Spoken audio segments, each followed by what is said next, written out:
Okay, so what in the world is going on in Afghanistan right now? This morning, very serious news. The Taliban are now in complete control of Afghanistan. The Afghan citizens chasing a C-17 aircraft, even clinging to its landing gear as the U.S. military plane attempts to depart. All this as the U.S. military does its best to help manage what has been a very chaotic evacuation. Desperate crowds had been rushing the runway, trying to get on board planes. A U.S. military cargo plane reportedly carrying 640 men, women and children. I can't believe the world abandoned Afghanistan. Our friends are going to get killed. They're going to kill us. This looks like a scene out of a movie. It's literally looking like World War Z out there.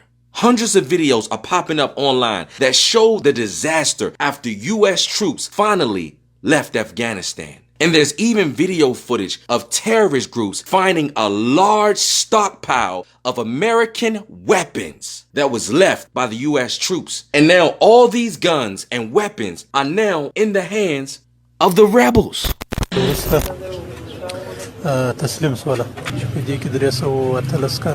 Taliban fighters took control of the capital less than 20 years after U.S. forces overthrew their government.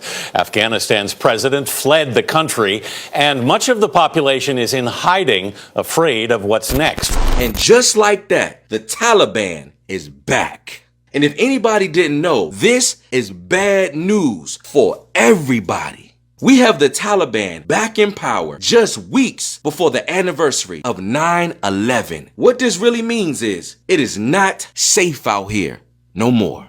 And we now, once again, have to watch our backs and worry about terrorist attacks, executions, suicide bombings, and all that other craziness, because apparently that's back on the menu in 2021.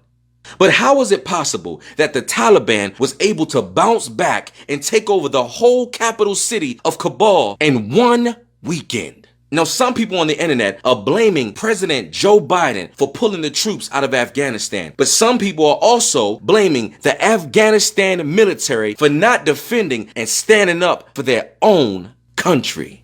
And just like President Biden said, why should American troops fight and die for a country that refuses to fight for themselves? American troops cannot and should not be fighting in a war and dying in a war that Afghan forces are not willing to fight for themselves. We trained and equipped an Afghan military force. We gave them every chance to determine their own future. We could not provide them was the will to fight for that future. But of course, you know this gets worse. Because right now, over 15,000 American citizens are trapped in Afghanistan right now. And the U.S. Embassy is now stating that there is no way that they can get the remaining American citizens out of that country safely. And even worse, our elected officials are really saying that the safety of American lives are now within the hands of the Taliban.